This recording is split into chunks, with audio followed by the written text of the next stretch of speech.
The Corkin Entertainment Show is brought to you by Podmatch, the ultimate platform designed to connect podcast hosts with prospective guests effortlessly. Are you a podcaster looking to elevate your show to new heights? Or perhaps you're a guest hoping to share your story with a broader audience. Whatever your podcasting goals are, we have the perfect solution for you. Podmatch simplifies the entire process of discovering guests for your show or finding podcasts to feature your expertise. Now imagine a platform where you can easily match with like-minded creators tailored specifically to your niche. With Podmatch, you can effortlessly network with influencers and thought leaders, all while staying true to your podcast vision. There are a multitude of ways that Podmatch can help you grow your brand. You can be part of a thriving community of podcasters and potential guests. Engage, collaborate, and grow together. If you're ready to experience these fantastic benefits for yourself, we invite you to join Podmatch today. Head over to www.joinpodmatch.com/Corkin Entertainment and sign up right now for only $6 a month. That's right, you heard me right, $6 a month. Join the Podmatch family today and watch your podcast soar to new altitudes. Thank you for tuning into the Corkin Entertainment Show, and happy podcasting. Hey, what's going on, everybody? Welcome to the Corkin Entertainment Show. I'm your host, Frankie Corcoran, coming at you on a Thursday, lovely Thursday. Hope everybody's staying hydrated, all that good stuff, because it's hot as hell. It is hot as hell. Before we start today, if you were looking for something to do inside, tonight's the big night. I am very excited to be doing or acting in Noel Coward's Present Laughter, presented by CM Productions. At the center of his own universe sits matinee idol Gary Essendine. His line in harmless, infatuated debutantes is largely tolerated, but playing closer to home is not.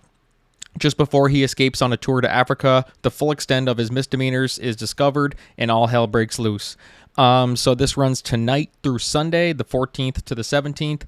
Tickets are $20 and can be purchased by texting or calling 625-2398 or at the door.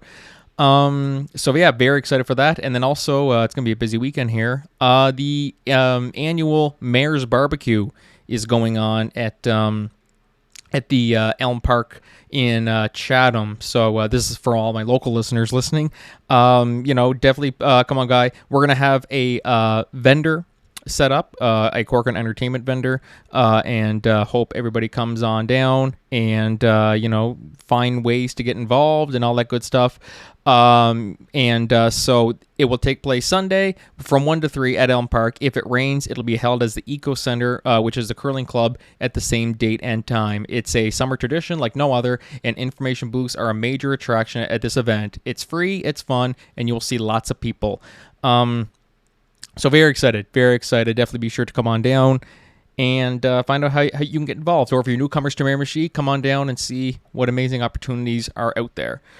So moving on to the podcast today, that's it for our, the first 5 minutes where I ramble about what's going on in the river. Now moving on to our guest. Very excited to have this. This was quite the fun interview. Nadja Sayej. She is a celebrity interviewer, author, photographer, writer. She has interviewed over 1,000 world-renowned film directors, artists, designers, actors, David Lynch, Robert De Niro, Sarah Jessica Parker, and that's just to name a few. It was a great conversation. She was a lot of fun to chat with. I definitely plan to have her back at some point as well, too. We're actually two, as you guys can tell by the title of the episode, the Canadian Bots. We're two Canadians. She's from Toronto.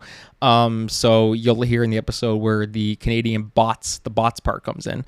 Anyways, guys, without further ado, just sit back, relax. Hope you enjoyed the episode today. Leave us a nice review if you like it. And so enjoy the podcast today, guys.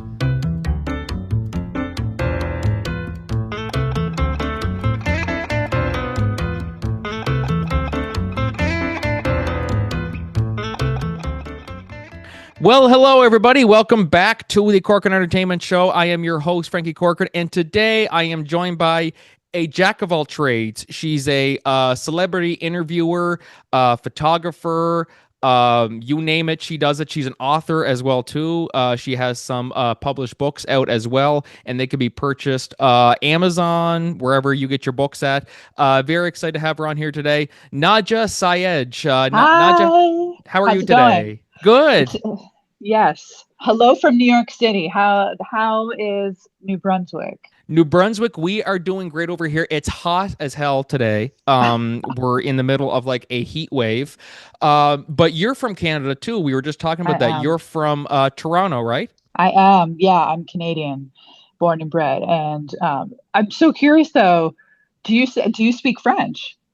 I'm not very good. I wouldn't say if someone were to ask me, am I bilingual? I normally say no because I'm not confident Oh, to say like I could say like bonjour, comment ça va, and like no. some of the basics, and then someone could ask me about taxes and stuff like that in French, and I'm just like, I don't know. No, I mean for me, I left Toronto in 2010. I was writing for the Globe and Mail for quite some time, and then I went to Berlin for 7 years, and then I went to Paris for 2 years, and then moved to New York City. I've been here for 6 years now. But when I lived in Paris, as soon as you say "Je suis Canadien," they just automatically assume that you understand French because we're officially from a bilingual country. So they just go at you. So I had to restudy, their French there to like, get rid of my inner Quebecois, which is, politics in itself, the French from France versus the French from Canada. But I survived, but it's, it came back to crept up on me, all those high school classes. You know what I mean? As it always does, as that Yeah. happens. But kind of gotta relearn everything. But you've got such a cool gig, and it's funny. We were just talking before. We were supposed to do this earlier, but you Yeah. were on a plane because you were interviewing Rick Ross, correct? I know. I had this last minute opportunity to go to Miami and interview Rick Ross, who, as you know, is an iconic rapper. I think he has something like 20 million followers on Instagram. He was launching, funnily enough, Canadian Angle, um, a bag line with a luxury bag company that's called Edition 22, and they're from Montreal. And so all of these Quebecers, like I heard them all speaking French at this venue, and I was like, that's not like the French from France. Like this is, and then like I asked them, I was like, well, where are you from in France? They're like, oh, we're actually Quebecers. I was like, oh my God. So this Quebec brand reached out to Rick Ross and said, hey, we want to do a collab with you. And it's so interesting because a Canadian brand will need an American celebrity to help sell the bags, right? And so they just did this collab together where Rick Ross helped design these backpacks, duffel bags, sling bags, like champagne bottle bags. And then they had the launch party last night, and I was there to interview him. So I basically got on a 3 hour flight to go to Miami to interview Rick Ross for 2 minutes before I was cut off because the demand for him was so high. I was just like, crowded in by like dozens of people. And, from 6 to 10 p.m. at this venue, he was just swarmed by people. Like I was trying to think, what does it mean to party with a celebrity today? And it's basically holding up your phone and recording video as close to the celebrity as you can while the music plays. And the celebrity is like dancing with their hot girlfriend, and they're surrounded by bodyguards, and that's about it. But this is a new low for me. I have to be honest with you because I thought, because I wrote in my book Red Carpet Hoe, which is all about like, being somebody who spends their lives basically standing on the red carpet and interviewing celebrities. And you do a kind of extreme things because you got to wait around for them. Like, I'll wait around three hours, for a celebrity. But if I'm 3 minutes late, I'm toast. But I remember flying to Venice to interview Salma Hayek for 15 minutes, and I felt extreme doing that. But now, that was like 10 years ago. Now in 2025, I can only get 2 minutes with a celebrity writing for a mass media publication, which is wild. That's fantastic. That's got to be like probably one of all jobs. I mean, being a journalist is a lot of work in and of itself, but when you have very limited time, and a lot of these celebrities, like you said, like Rick Ross, Selma Hayek, and a lot of others, it's very difficult to get in with those people. Like to book them in, you got to go through like their agent. Like it's just there's even like booking people for this podcast can be so hard sometimes too because you're going through like five different people, and there's sometimes you're Wow. like, can you just give me his number? Can I just call him myself? I know Yeah. it doesn't work Yeah. that way, No, but it but would be so much easier, honestly. and like I can certainly understand why, because I mean, like definitely, someone gives their cell number out. It's like, oh dear, like this is like, this is a good thing. So you definitely understand. Which I mean, like that's definitely why we have agencies too, which is a great thing, and a very needed thing for sure. But throughout your journey as a celebrity interviewer and booking all these interviews and stuff like that, and getting you get very limited time to ask all these different questions. What would you say is probably the most stressful part about the job as a whole? Like whether it's booking the people, coming up with the right questions within a. It's kind of like whenever you're accepting an award or something like that, and you have like a minute to thank everybody, and you're like, what do I say? What do I say? How do you know? Yeah. And same will apply to this. So what's the most stressful part? Would you say? The most stressful part is squeezing in my favorite question to ask. And I always like to ask celebrities one question. And that is, what advice do you have for young artists today? The American dream today is that everybody wants to be rich and famous, and we idolize celebrities like they're gods. So people look up to celebrities as if they're aspirational figures, and they want to be like them. They want to drive a fancy car. They want to live in a big house. They want to be beautiful and have liposuction and perfect plastic surgery. So if they're, rich and famous, what do they have to give back? I really wanted to know. And so I asked that question to Rick Ross yesterday because I had three questions with him. And I just said, listen, I'm talking from my heart. Like, what advice do you have for artists today, now? He got famous for his first album, 2006, very different time, before live streaming, before TikTok Shop, before a lot of shit, right? And he said, you have to keep going even in the low moments, even when you think there's no future for you in your career. You can't give up. You have to keep hustling, and you have to keep your 10 toes on the ground. And I love hearing that wisdom. So, you know, meanwhile, the journalistic agenda is to find out, about this fashion line that he's doing with Edition 22. Yes, I understand. That's why I'm permitted to gain access to him. But deep down inside, I want these people to share their wisdom to see what they have to give back. Of course, they give back money to charities and everything else, but, can you spit some truth to the youth type of thing? So that's probably the most stressful thing, as well as getting rejected. It's happened. My book, Red Carpet Ho, it's so funny.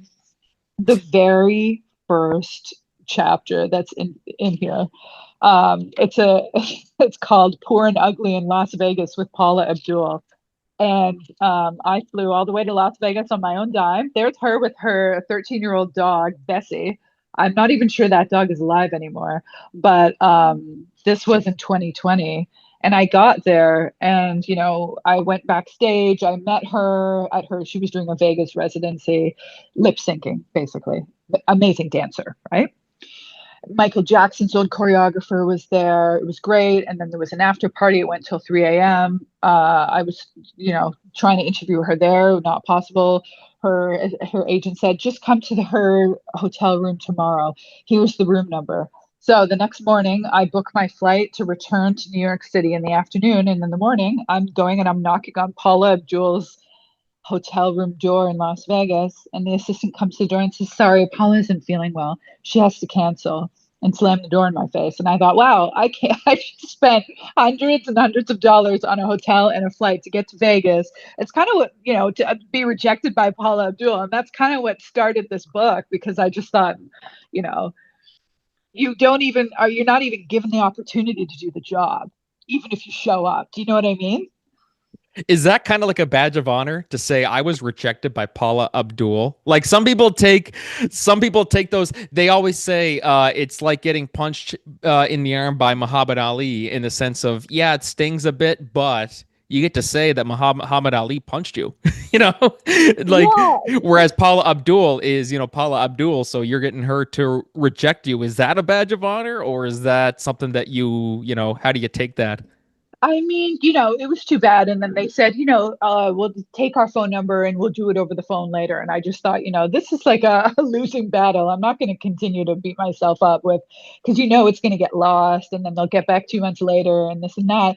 And, to me, it's like if it doesn't happen right away and the energy isn't there, it's okay to let it go. Maybe she'll come around a few years later or whatnot, and I'll see her around. I have her phone number, which is so funny. I just haven't decided to call her because other people will show up for their job and be more professional, even though they are A-listers. They know how to show up on time in full glam, ready for the interview, ready for the questions, and will present their best selves and be sober and talk about whatever question I field their way. And I have the utmost respect for those kind of celebrities. I really do.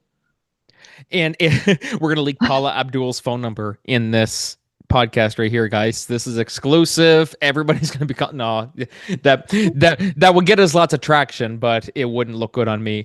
No, me But or either. you, I was just saying, or you, yeah, you're the one who has the number. But and interviewing so many people over the years, which I mean, like, it's amazing when you look at, all the amazing people that you've had the opportunity to sit down with. um they always talk about when you meet your heroes and stuff like that, they're not at all what you expect them to be. Having interviewed so many people, like big people as well too, it's not like you're interviewing just some people on the street or anything like that. You're interviewing like A-list stars and stuff. Yeah. Would you say a majority of the time they are exactly who they say they are, or do a lot of them kind of surprise you? Like I picture this person to be this way, and they just weren't. Do you have a lot of those experiences? You know what? They are who they are, but in just a muted form. Like I've interviewed Jerry Seinfeld, and he's still funny, but he's just a lot more relaxed in interview. He's not on. Do you know what I mean? In the same way that he's on when he's on a stand-up stage, yelling because there's millions of people in a stadium. And I have seen him perform, and he's a great performer. Or Gillian Anderson. I mean, she's, from the X-Files. She's a wonderful actor. And sometimes, when I interviewed her, she just kind of laughed at some of the questions and said, I don't even know how to answer that. And that's fine too. You know what I mean? You just have a good laugh with these people. But yeah, I would say they're definitely more chilled out, or sometimes they're funnier, like Raven Simone. I got to interview her, and she, was willing to just roll with the punches. I mean, comedians, I think, are the funniest and the most fun to interview because they capitalize on their own tragedy as a part of commerce for their act. So they want the controversy. They want to talk about weight loss. They want to talk about their family upbringing. You know what I mean?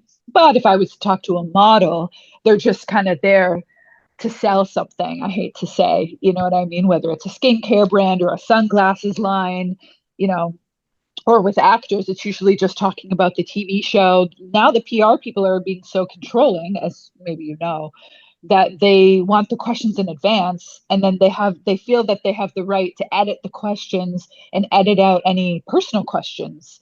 It just has to be focused entirely on the TV show that's upcoming or the movie, and that's what I find really, really frustrating. And like I understand that to a certain extent. Like I get there's some of those things where if you don't want to talk about it, you don't have to talk about it. Like one of the ones, the celebrity interviews that I saw, like one of those ones that go wrong terribly, is, I don't know if you've seen it, but it's Robert Downey Jr. is getting interviewed for, it was one of the Avengers movies, and I can't remember where it was. It was somewhere was in the States or some other country. I can't remember, but he was doing press for the movie, and he's there to talk about the new Avengers movie. And as soon as he gets in the room, they talk briefly about Avengers. And then next thing you know, the journalist starts asking questions about his past. Like, tell us about your drug problems. Tell us about your relationship with your dad and stuff. And he's just like, what are we, I'm here to talk about a movie. And he's like, well, I'm just asking questions. And he just gets up and walks out of the interview.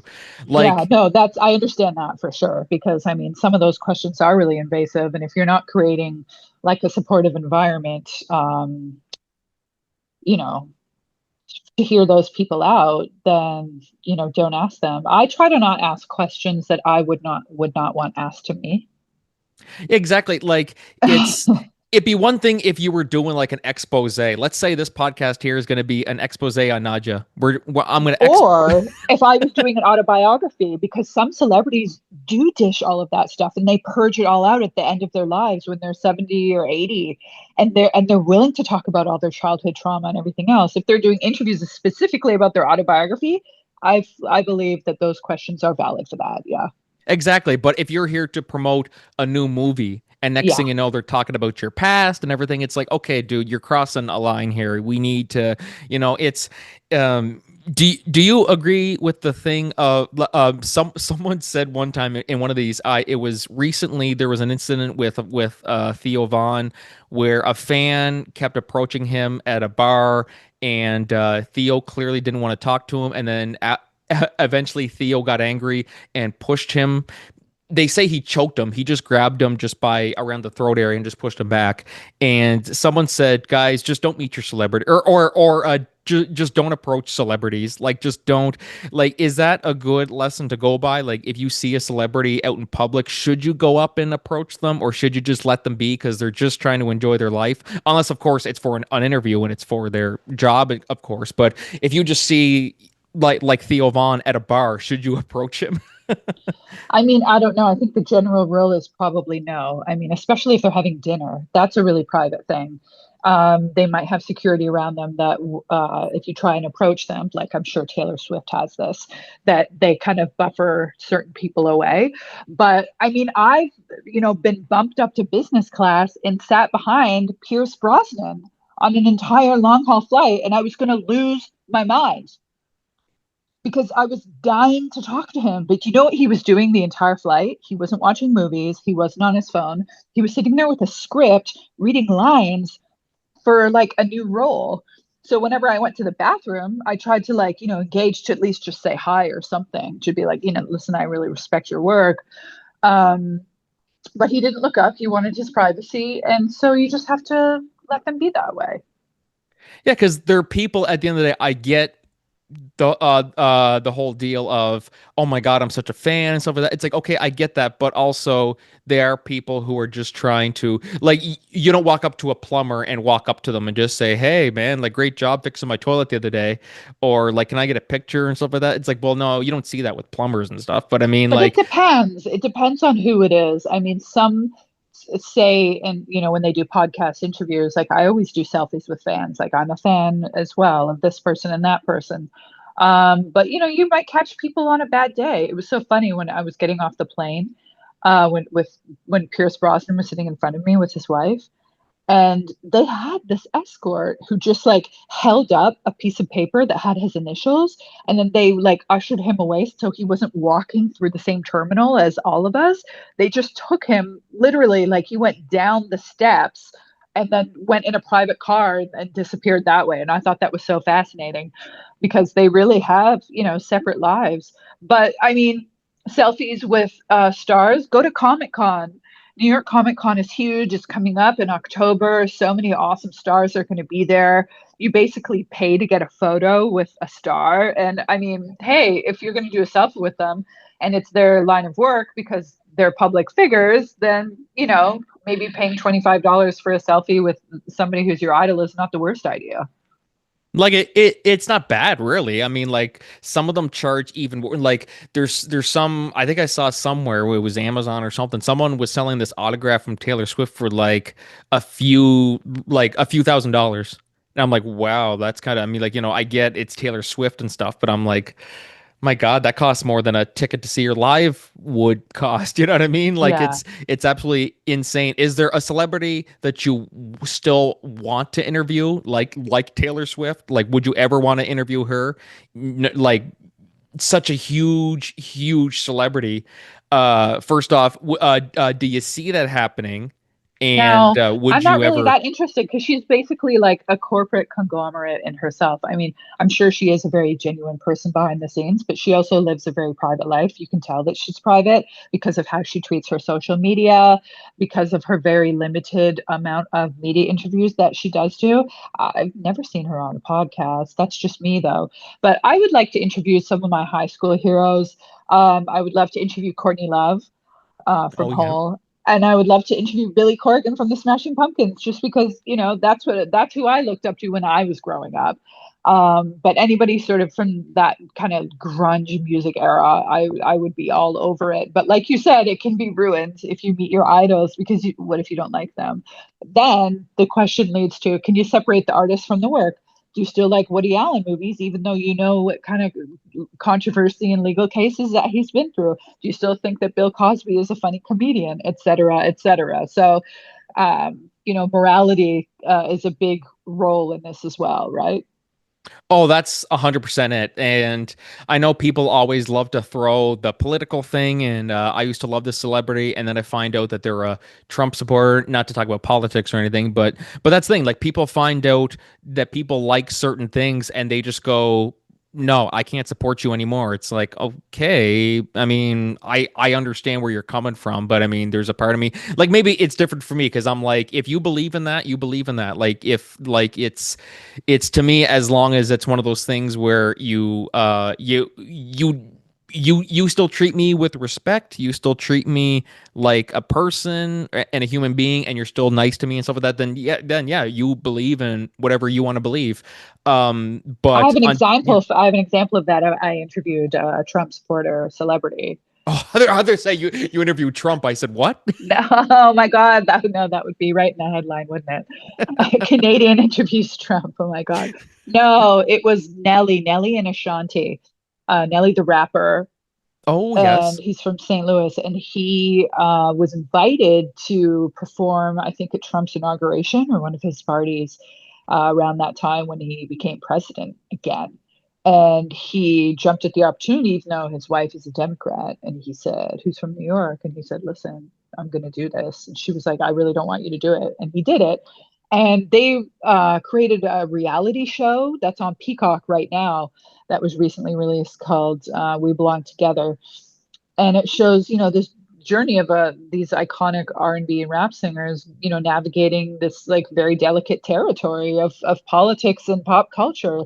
And they had a press day where they were in New York City, and I got invited to go and interview them, and I jumped at the opportunity, but there was a line in the email that said no questions about politics, which is, you know it's a really interesting thing to say in this day and age. But so I thought, okay, if that's their rules, I don't want to get kicked out by security. So I went and I just really had fun with them, talked about everything else but politics, and what brings them together, and how they do maintain the peace and the love in their relationship. And it was one of the best interviews I've done. So I'm grateful to try and look beyond politics as well with these public figures. Yeah, exactly. Like, and I mean, we're even seeing how talking about politics affects people today. Where with, of course, we had Stephen Colbert is being canceled. I know that there's differing opinions on no, it was purely financial, and then there's others like me who's in the mindset of no, it's because he called out Paramount for what they were doing and stuff like that. What do you think the future of those people like Stephen Colbert, now there's people like Jimmy Kimmel and stuff like that. Do you see them still doing like making those types of jokes in like 10 years, given like how politics is becoming such a touchy subject in, entertainment, where you give one wrong opinion, people will just try to cancel you or this and that. Where do you see like maybe like the future of journalism, I guess you could say? I mean, I think it depends if it's in Canada or America. These are neighboring countries. Canada is known globally for being very inclusive. It's also a Commonwealth country. America is an independent country. People here are much louder and unafraid to express their opinions. It's also 10 times the size of Canada population wise. America has Hollywood. This is the place where Canadians like Justin Bieber, Drake, and Jim Carrey have come to build their careers, as well as Annie Murphy from Schitt's Creek. Does she live here? I don't know, but the major players. I mean, Drake built himself in Toronto. Don't get me wrong. The Weeknd lives in LA. But I'd like to think that you hit sort of like a cultural or entertainment glass ceiling in Canada where you have to continue your career to financially and, PR wise reach the next level by moving to America.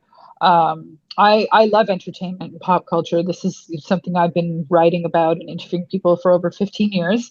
And this is one of the main reasons why I live in America and why I decided to live here. But I do still find, but correct me if I'm wrong, that Canadians are not as bold with their opinions. Um, and are sometimes willing to step down or back down from things. I mean, I could be wrong, but here people are loud, proud, and they're all about their freedom.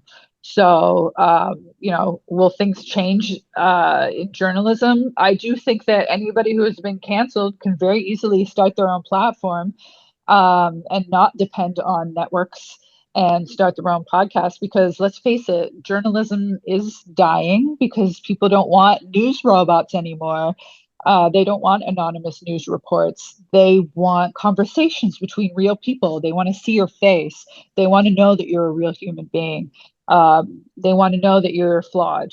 And, with this whole rise of reality TV that we've seen over the past decade or so, people want to know you as a host, as an interviewee, and they trust that more than, clicking behind how many paywalls just to get to an article on Vanity Fair and newsletters and pop-ups and videos in the top corner and this and that.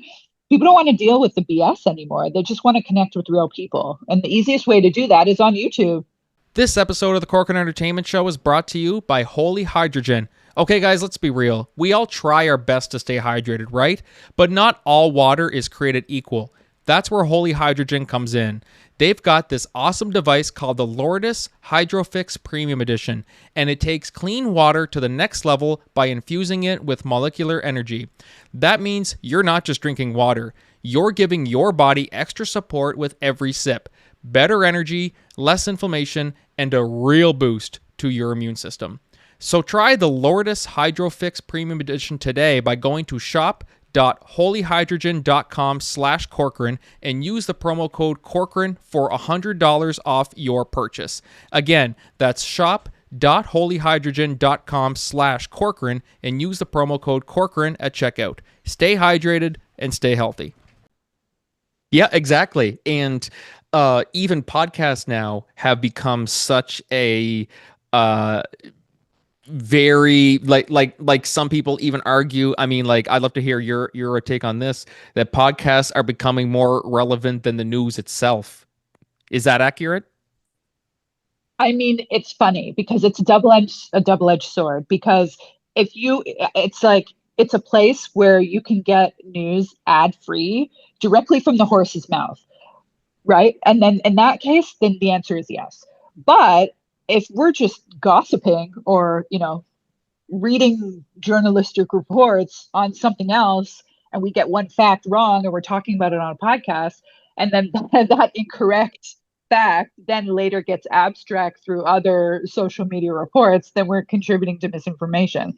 So, I mean, whether you're a journalist or whether you're a podcaster, whether you're a citizen journalist, whatever it is, everybody knows that they have to get their facts right, whether it's spelling somebody's name. And, we're all guilty of sometimes making mistakes, and that's totally fine. But, I do think that podcasting is definitely the future. Otherwise, I wouldn't be here.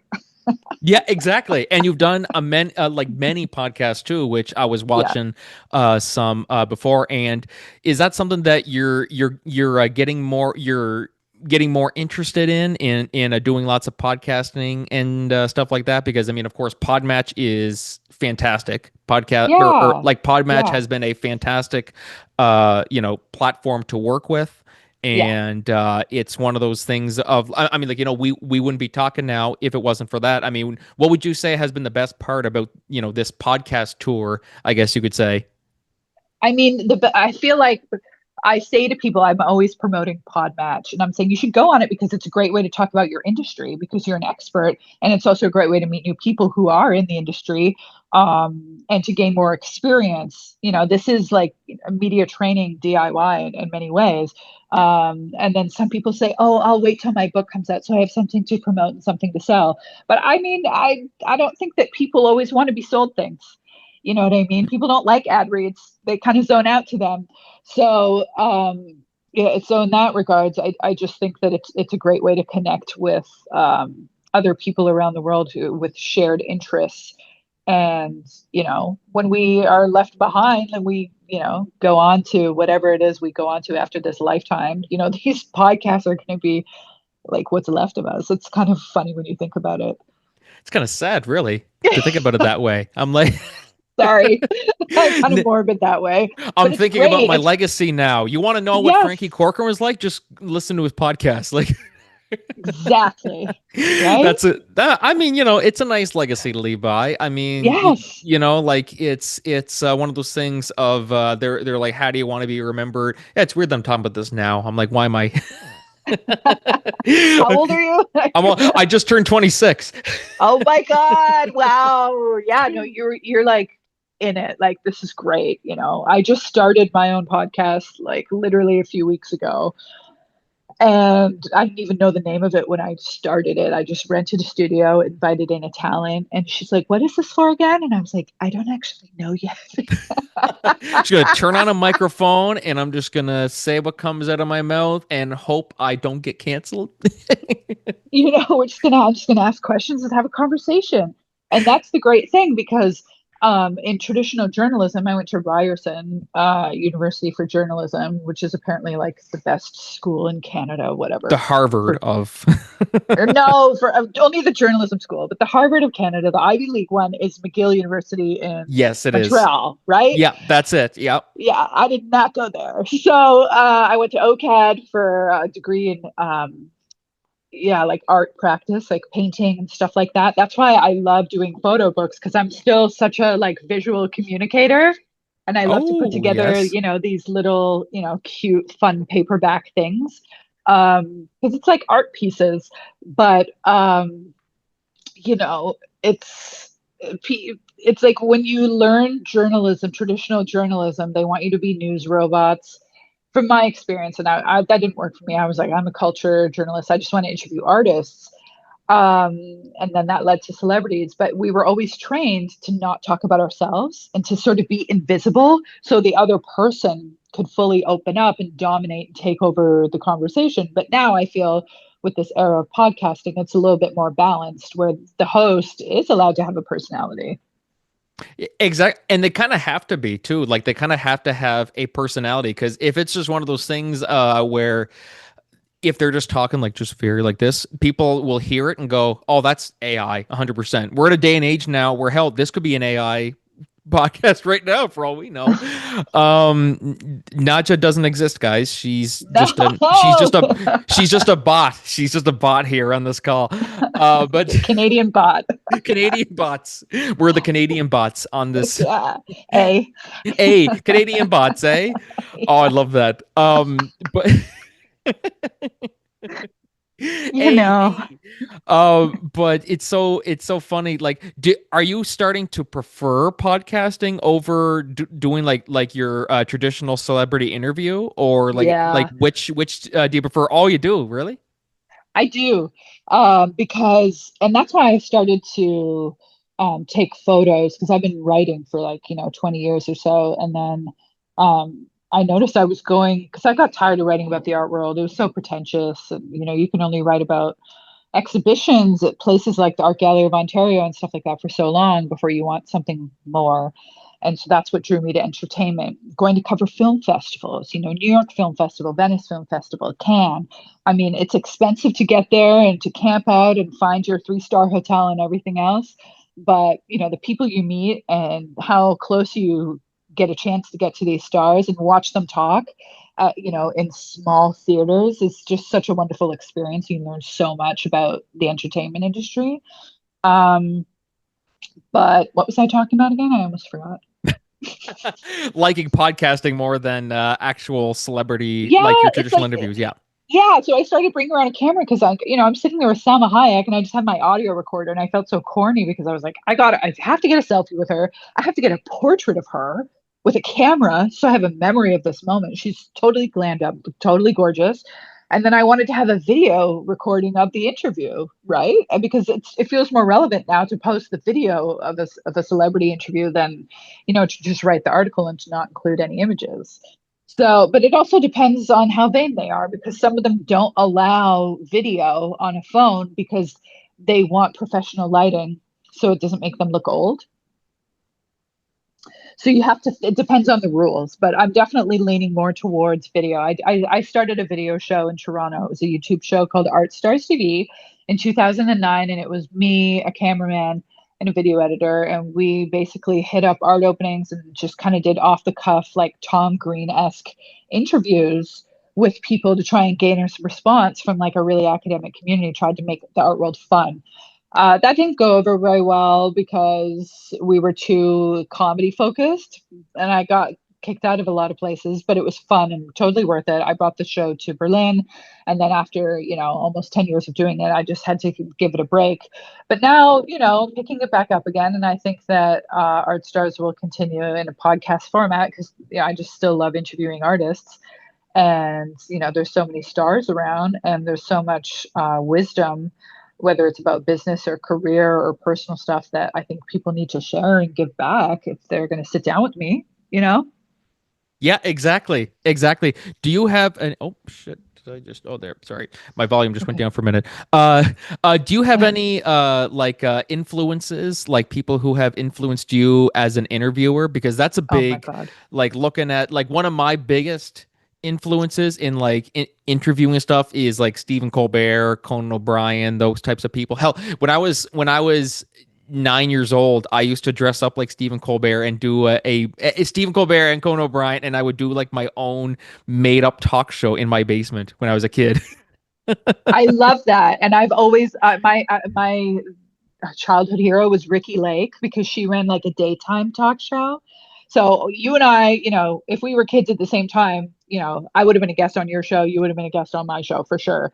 And it really takes like a certain type of person to really love that kind of work because you never get bored of interviewing people and you're always kind of being like the internal student. But somebody who has been a big influence to me, Joan Rivers, Ah, yes.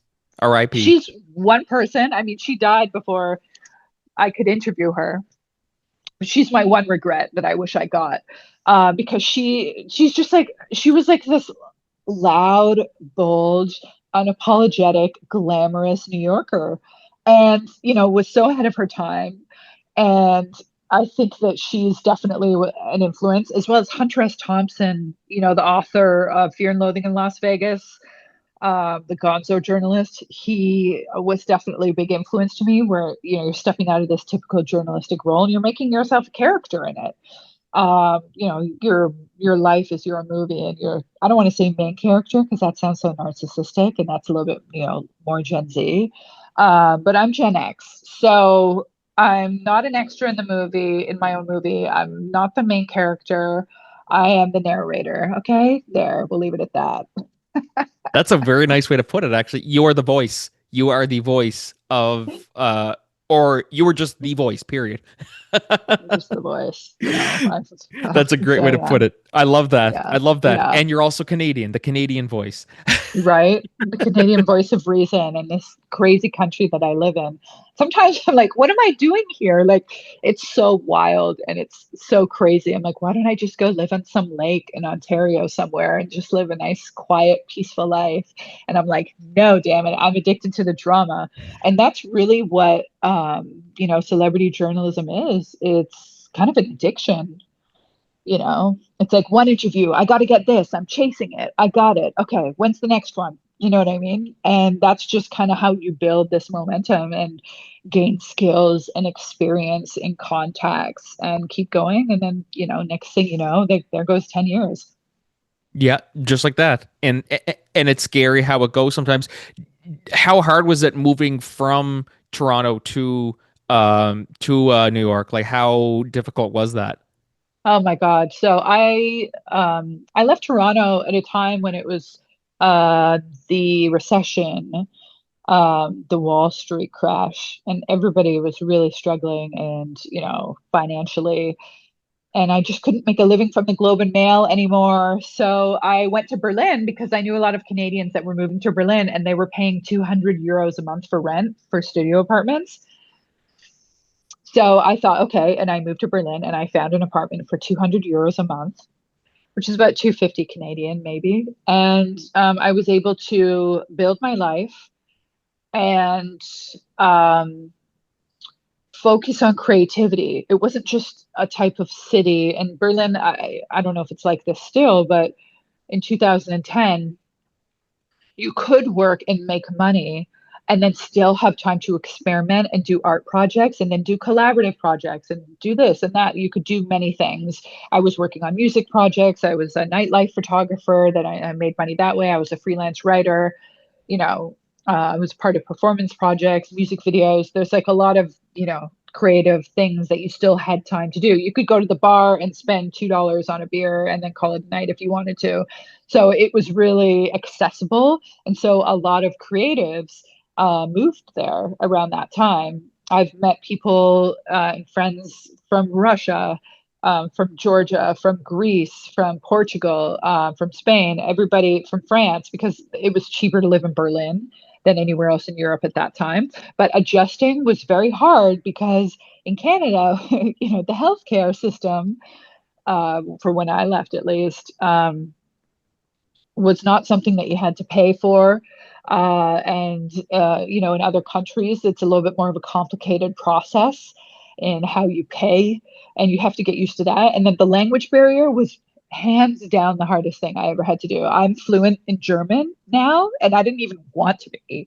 So it's, but I'm so glad that I did it because now anytime I go through something difficult and somebody says, "Oh, that must have been so hard. That must have been the hardest thing you've ever been through." And I say, "No, bitch. I lived in Germany and I speak German.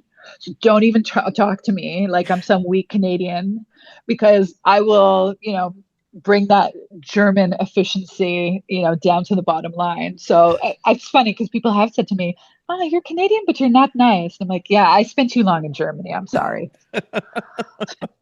So when I actually arrived, but back on this continent after 9 years in Europe, all my 30s just gone, and I was like, okay, it's time to live in like a English language country where I'm not going to have this accent. Because when you live in Europe and you're speaking with this North American accent, they automatically think you're American and they hate you right off the bat.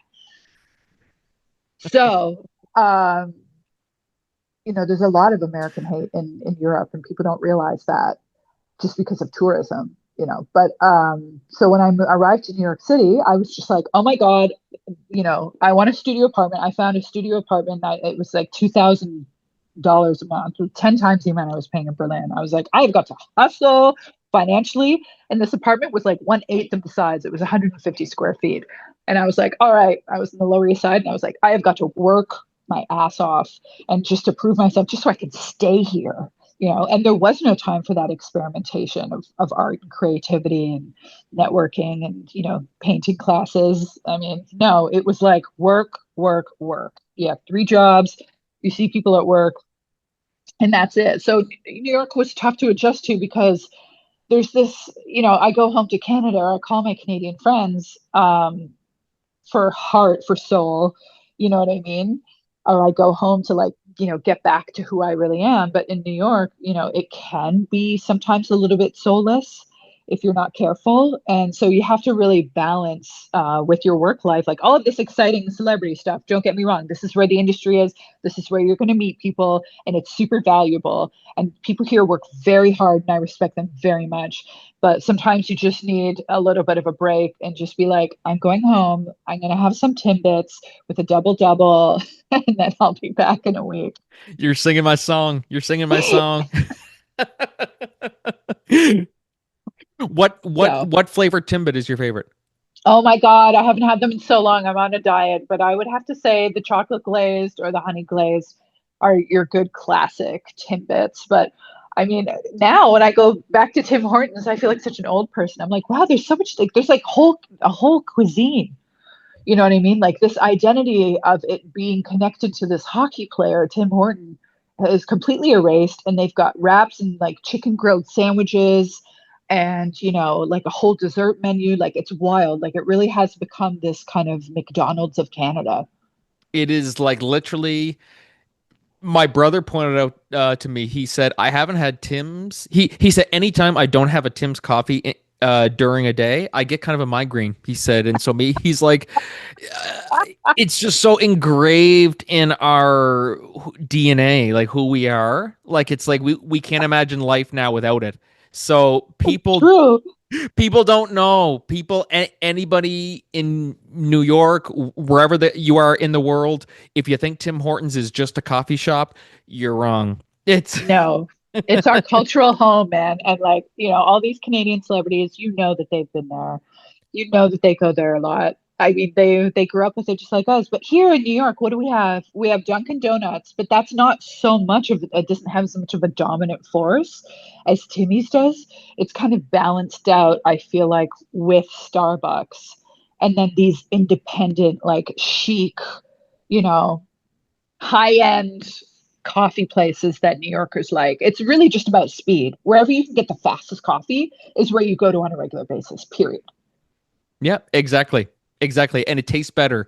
There's something about just having a Tim's coffee versus one that you just make at home that you're like, nah, this just this coffee I made is shit. This is Even if good. you buy the Tim Hortons coffee and put it in your coffee machine. Literally, that doesn't even help for me. Honest to God, I bought like two big things of it, and I'm like, okay, because it was pandemic. Tim's had shut down for like 2 weeks. I said, okay, I got to survive off Tim's somehow, and I bought it. And I'm like, this still doesn't taste. I mean, it's good. It's keeping me awake, but I'm like, it just doesn't have that. So once Tim's opened up again, I was like, oh, thank God. It's just like, thank Yeah, God. I don't know. You're as beautiful as the day I lost you. You know what I mean? Like yeah, it's it's wild. it's this is making you want to come back right now, is it? I mean, it is, but I know that it's hard because I mean, you think like look at somebody like Tom Green who had this amazing career at the beginning of his career in Canada doing this, rock and roll TV show, the Tom Green show, which I totally watched and I was a huge fan. And then he moved to the US and then he turned his TV show into a talk show, something that you would have loved as a kid, right? Like he had his own late night talk show and then he married Drew Barrymore and then he, was in American Pie and all these other movies. So his career went to a completely different level because he moved to the US. But I have interviewed him over the phone and he is still very Canadian and still talks with a Canadian accent. And he gave me a lot of time. It wasn't a 2 minute interview like Rick Ross. It was like an hour. And some people, I don't think he's forgotten where he comes from or who he is, which I really like. But I don't know what he's up to these days. But yeah, so that's like a different type of experience. You know what I mean? Where you do talk to somebody who was somewhat like a celebrity that you looked up to, Tom Green, an incredible Canadian comedian, and they're a decent person. Exactly. Tom Green's actually coming to Miramichi in March.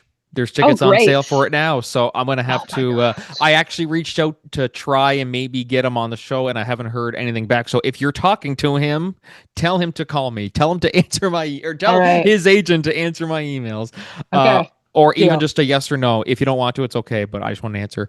Um, Yeah, sure. Hey, you never know. You have to try, and that's what it's like in this industry. You got to step up and bat because you never know. You might get a yes. No, exactly. There's lots of people that I send emails out to, and a lot of them are yeses, and a lot of them are nos, and it's like you just gotta try. Even some people that you know aren't gonna say yes, just do it anyway. I sent one to I tried to get a hold of Snoop Dogg, and of course I didn't hear back. I said it's probably not gonna happen. Let me just do it anyway. Just Well, you never know. You might it's in a situation like that. He might be releasing, a sneaker brand or a weed brand, or he might be promoting a product and using an external publicist to promote that product. And then the information for that might be online or more accessible. And then you could get through to him that way. So don't give up. It might still happen. I totally had a hit list of like my top 20 or 30 celebs. And I was so mad when I couldn't get them all. But then later on, it's just, it's a small industry. It'll come back around, believe it or not, Oh my God, absolutely. And Yeah. yeah, I'm just picturing somebody, yo, shit, dog, who's this guy? He wants me to be on a show. Okay. You know, like He's if, gonna hotbox your apartment. oh my God, can you imagine? That would just be like, that would be a dream. I don't even smoke weed, but I'm like, even that would be like, I'd start smoking weed for him. No, you'd be high. You'd be high either way. I wouldn't But even need I to mean, smoke it. I would have to be next to him and I'd be high. so it's like all these people, yeah, they bring themselves to the table. And like, Joe Rogan, I mean, it's wide. Look at his story. I mean, he was a comedian. Was he even doing well before he started his podcast? And then he started asking all these real questions. Some people like him, some people don't like him. And that's fine. But I mean, he's still interesting to watch, and it's kind of an incredible example to see what he's done. My God, well, even when you look at his very, very first episode, where it's just like, the terrible 2000, what, like six quality, and then Yeah. versus now he's getting presidents, he's getting all these amazing people, or even like Theo Vaughn. I was talking with Theo Vaughn, where he's got one of the best podcasts because his range of guests, where he literally went from interviewing one episode, Trump, Bernie Sanders, and then he interviewed some janitor from some random school. I'm like, dude, like that's just insane. I love that he's able to get, and splice it up too, and include everybody. I really really admire that about people like him who aren't just going for the big names, like just the big names, like, okay, I got people like Joaquin Phoenix on and stuff like that. And then who's this random person at school? No, I'm not going to interview them, He opens it up to them, which I really, really admire. And yeah, it's an interesting business interviewing. And you've certainly done amazing for yourself too. It's really, really, amazing to see all your accomplishments. What can you tell me about your books as well that you've that are available now everywhere? Okay. Amazon, So all that stuff. Yeah. yeah, for sure. My website, you got it. So I've got a photo book called The Glitzerati, which is kind of like, me showing up to New York High Society and trying to get some photos of, everybody from Martha Stewart to, socialites. Let's see who's here. Yeah, Mae Musk's mother, who was backstage at a New York Fashion Week show because she's a model. Just random things. Then my red carpet hoe book from 2021 about, there's a picture of Chelsea Clinton pregnant backstage at a gala. Just how do I get these shots and the stories behind them? Penelope Cruz at the New York Film Festival. So it's really about how the PR and the people who surround these celebrities. But this was kind of like the last written book that I wrote because I find that people just want to browse through photo books so much more nowadays. 2018, my Biennale Bitch book, which was really about covering the art world in Europe for those years that I was there. Funny stories about, being a Canadian living in Europe. 30 short stories. And then, maybe this one's my favorite. I don't know. Paparazzi Bitch. And I love it's these names. basically, I know, right? There's always profanity somewhere. And it's just kind of like me taking pictures of celebs. Oh, yeah, there's Debbie Harry from Blondie. Oh, and Bette Midler. Oh my God. She was in the bathroom. I couldn't stop myself. She was waiting in line to go to the bathroom at a theater. I was like, I was like, this is Bette Midler. I cannot control myself. She was not in the stall. She was She not in the enters the stall and bathroom. there's someone taking photos of her. Oh my God. Can I? No, no. So she was like outside, like walking up, but she patiently waited in line with everybody else. She didn't expect to go to the front of the line just because she was famous. But these are all photos that I've taken when I was not supposed to be taking pictures. So this is definitely a memorable one. And then my next one coming out this fall is just going to be called Parties. And parties are places where we meet new people, where new relationships are forged. It's where we have fun with our friends. It's something we can now experience again post pandemic. Knock on wood, that doesn't come back. Mask free, and you know, there was a time in Berlin in 2012 where we partied for the whole year, and me and my friends and people just all over the city. It was just one big collective party, and nobody had any money, but the photos are just golden. So I was going through the old SD card and I thought, oh my God, I've got to make this into a book because it was just so precious. You know what I mean? You don't realize these simple moments of just going to a party and having fun with your friends could just be gone in a blink of an eye. And the next thing you know, it's like 10 years down the road. Yep, life is unpredictable, that's for sure. Yeah. And it's one thing's for sure. You've definitely made a great name for yourself too. You really, really have. Thanks. Yeah, this is going back to our thing of well, how do we want to be remembered, even though we're only young. But happy Yeah. thoughts, guys. Let's Yeah, think I about the know. I present day. mean, and you think about it, and it's so sad when I hear that a celebrity has died, somebody that who I got to interview, you know what I mean? Yeah. And and then it's like, wow, that was the only time that I got to meet them and interview them, and I'm lucky I even had those 5 minutes with them. Namely, David Lynch, like he passed away Yes. recently, and that was like a huge, scar for many people because he was such a cult filmmaker and had so many fans. But surprisingly, the Academy Awards didn't honor him as part of their memorial real service Yes, type of that's right. That thing. was shocking. Well, like That was shocking. I don't know what the story was behind that. Was it like too late? Like I can't remember. He died this year. Was it after they had already done the reel or what? I There mean, is they no excuse. That stuff, I've been there. I went to the Academy Awards. I saw Will Smith slap Chris Rock across the face when no it way. You happened. saw that? I saw that and it's in my red carpet. Oh God. Oh And we my were we god. were all sitting there, the press people, and we were like, is that a joke or was that real? And there was like about a minute or two where everybody was just silent. Nobody knew what was going on. And then the New Yorker journalist was like, that was real, and I'm writing about it and I'm publishing it right now. And then that first report went out, and then all these other news reports followed, and then I wrote about it as well. But just to be there for that moment was so unexpected, and how it culturally resonated like waves and ripples for months and months and months. And I mean, is Will Smith still kind of canceled from it? I He's mean, working again, in but my opinion, yeah, I think it's like we let the punishment fit the crime. Some are saying take his Academy Award away from him. To me, don't take the award. That had nothing to do with it. There does need to be some consequences for it. And ultimately, I think it was what they banned him from the Academy Awards for what 10 years or something like that. yeah. Which I mean, okay, that's fair. That's better than taking his award and stuff like that. Like it was serious, but it wasn't as serious as he went on. I mean, like he still laid hands on him. It's still technically assault. I know people say, "Oh, it was a bitch slap." Still, he laid hands on someone. That's And that he right didn't get there. kicked out. He sat down at his seat after. It felt like a little bit of an abuse of power. I mean, I don't know. It's complicated, right? I mean, you got to think about the people working behind the scenes, and then what cameras and what edits they allow to go live, and like finding that real clip on YouTube, and then will it get taken down? There's like so much about how history is censored, from the moment that it happens. I love that From something so public like that. It's kind of the same deal with the Coldplay fiasco. Yeah, The CEO. It's like okay, delete them all you want, but it's going to get back out there. Like you can delete it as many times as you damn well please, but there's going to be somebody who has it saved on their phone, and it's.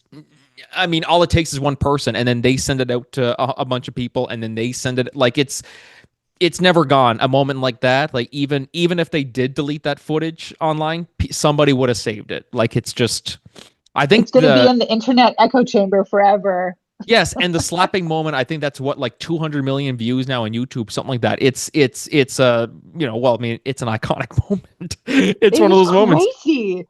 And then it's like the more you watch it, the more you're like, ow. But then also, Chris Rock was able to do a, tour sort of around the country, around the world. I mean, I hats off to him for having class and dignity to continue the show um, during that moment. But Oh my God, like how like just he was like he was laughing as Will Smith approached him and then slaps him. He was more so just in shock of like, did that just happen? Was that real? And then Yeah, he and started then yelling at him, and then you yeah, could see his face change where he's like, "Oh shit, like this is real," you know? So hats off to him for how he handled that. And oh my god, I couldn't even imagine how you recover from that. I'd just be like, okay, I'm done. I'm going yeah, back down. yeah. Like, And but I mean, do Academy Awards uh do they mean anything anymore? I mean, is it more about the social media opinions of people who decide to uplift certain talents by following and supporting them versus others? Um, it's just such an interesting thing. I mean, like these behind the scenes people behind closed doors making the decisions of who deserves the award and who doesn't. The Academy, it's politics, even though it's entertainment. At the end of the day, we're defined by how we treat people. yep, no, exactly. Actions speak louder than words. It's corny, but it's true. Actions You do know, speak louder than words. so But this is so fantastic. We could go on for like I know. hours. We go for hours and hours. This is so amazing. Yeah. You're probably jet lagged right now, and you're Oh probably no, I'm exhausted.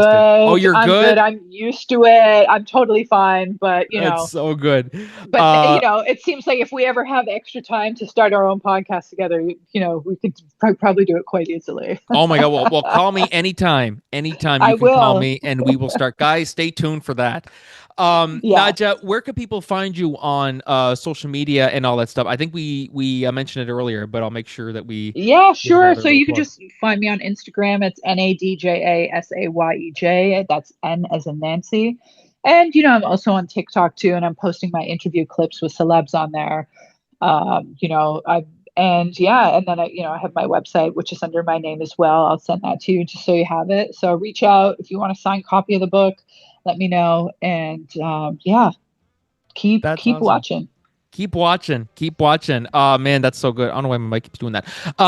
Nadja, thank you so much for taking the time to come on today, Of especially course, after your long flight and everything. You're not jet lagged, which is good.